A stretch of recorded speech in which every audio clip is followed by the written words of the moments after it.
নজর রাখতেই হবে। ঠিক দুপুরে একটা খবর সামনে আসে। কি সেই খবর? বেলগাছিয়া মেট্রোয়ে ঝাঁপ, আত্মঘাতী এক ব্যক্তি। কিন্তু প্রথমে তার নাম পরিচয় জানা যায় না, পরে তদন্তে জানা যায় দীপঙ্কর। কিন্তু এখানেই শেষ নয়, ঘটনার সূত্রপাত স্ত্রীকে খুন করে আত্মঘাতী স্বামী। রিকশায় পরকীয়ার অভিযোগে স্ত্রীকে খুন, গলা কেটে স্ত্রীকে খুন করে পলাতক স্বামী।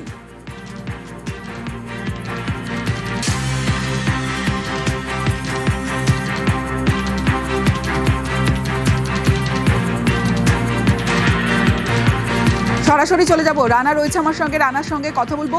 রানা, প্রথমে জানতে চাইবো ঠিক কি হয়েছিল?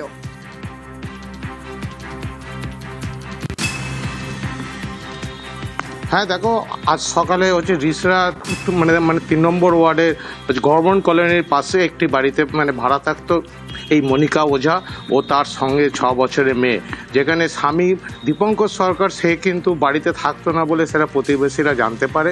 আজ সকালে যখন ডাকাডাকি করে যখন সারা শব্দ পাওয়া যায়নি, ঘরের দরজা ভেঙে তাকে উদ্ধার করে গলা হচ্ছে নলি কাটা অবস্থায় খাটে শোয়া ছিল, আর পাশে ছিল তার সেই 6 বছরের শিশু কন্যা। এই ঘটনার পরেই কিন্তু তোলপাড় ওঠে, স্বামী কিন্তু খোঁজ পাওয়া যায়নি। এরপরে যেটা জানা যাচ্ছে, আজকে কলকাতা মেট্রো স্টেশনে বেলগাছিয়া স্টেশনে সে নাকি আত্মহত্যা করার খবর আসছে।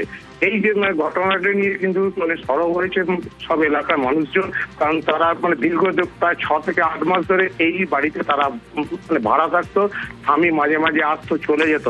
গতকাল কিন্তু যেটা জানা যাচ্ছে প্রতিবেশীরা, যে গতকাল কিন্তু স্বামী অনেক রাত্রে এসেছিল, আসার পর তাদের স্বামী স্ত্রীর মধ্যে একটা খুব জোরে কথাবার্তা শুনতে পায়। তারপরই আজ সকাল থেকে কিন্তু সেই দরজা বন্ধ করা অবস্থায় ছিল, স্বামীর কোনো খোঁজ মিলছে না।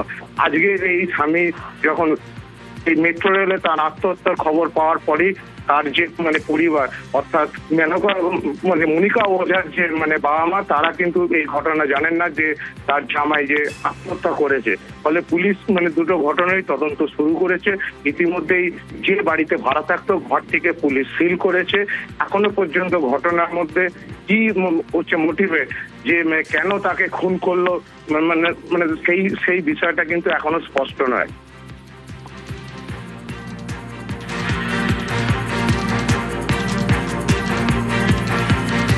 রানা, একবার জানতে চাইবো যে ঠিক কবে বিয়ে হয়েছিল, কারণ তাদের 6 বছরের একটি বাচ্চা রয়েছে, এবং কতদিন আগে বিয়ে হয়েছিল, কতদিন ধরে ঝামেলা, পাড়া প্রতিবেশীরা কি বলছে, ঠিক কি অভিযোগ? হ্যাঁ দেখো, পাড়া প্রতিবেশীরা যেটা জানিয়েছে, এই যে পরিবারটি থাকতো, তারা কিন্তু আশেপাশে কারোর সাথে তার কোনো আশেপাশে কারোর সাথে তার কোনো কথাবার্তা ছিল না, যোগাযোগ করতো না। মনিকা যে ওঝা, সে একটি স্থানীয় একটি কারখানায় যে চাদর তৈরি করে, সেখানে সেলাইয়ের সে কাজ করতো। আর যার স্বামী দীপঙ্কর সরকার, সে কিন্তু দিল্লিতে থাকতো বলে যেটা প্রথম সকাল থেকে জানা যাচ্ছিল।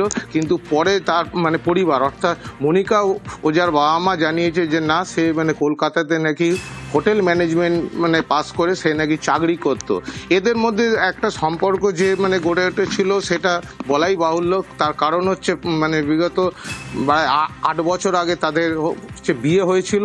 কোনোভাবে যেটা জানা যাচ্ছে যে ফেসবুক থেকে এদের দুজনের পরিচয় হয়, তারপরেই কিন্তু তারা বিয়ে করে আলাদা সংসার পাঠে। বিভিন্ন সময় কাজের ক্ষেত্রে তারা বিভিন্ন জায়গায় তারা বাড়ি ভাড়া নিয়ে থাকতো। এই যে রিসরা 3 নম্বর গভর্নমেন্ট কলোনির যে বাড়ি থেকে আজ মৃতদেহ উদ্ধার হয়েছে, এই বাড়িটি সম্প্রতি 6 মাস আগে তারা ভাড়া নিয়ে থাকছিল, কিন্তু স্বামী নিয়মিত আসা যাওয়া করতো না।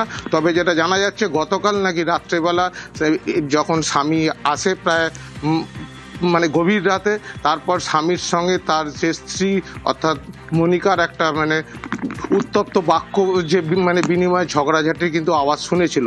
তারপরই আজ সকাল থেকে তাদের আর কোনো সারা শব্দ পায়নি।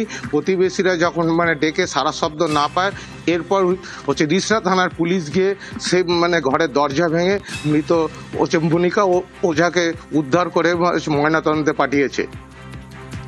বেশ, পুলিশ কি বলছে শুনবো। মার্ডারের ঘটনা ঘটেছে এখানে। তো এক ভদ্রমহিলা, তার গলায় আঘাতের চিহ্ন ছিল, বডি পাঠিয়ে দেওয়া হয়েছে হাসপাতালে।